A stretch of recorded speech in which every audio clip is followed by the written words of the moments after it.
morning, friendies! Eto nga, dito tayo sa labas. Ayan, ang aming mga alaga, diba? Nandito at nagkalat. Papakita ko sa inyo ang aming bataw. Ang daming bunga. Ayan, oh. Masarap na panlahok sa isda at sa mga gulay. Ayan, oh, diba? Dami. Ayun pa. Ayan. At etong mulberry namin. Ayan ang mulberries. Mamaya, dadaling ko yung King. This is for you, King. Dadaling ko sa'yo, baby ko. Ayan ang mulberries. Eto, ang aking lansones. Itatanim ko yan. Wait lang. Pag medyo maulan na. At ang dami namin ditong chiko.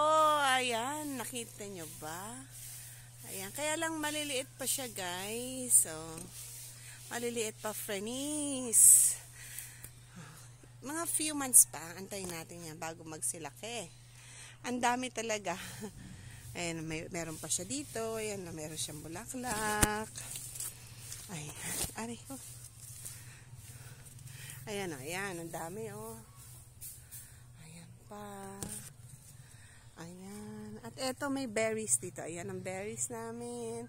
Mamaya, kukunin ko yan. Bibigay ko kay Tita Eva. Yung berries na yan. Ang dami, oh.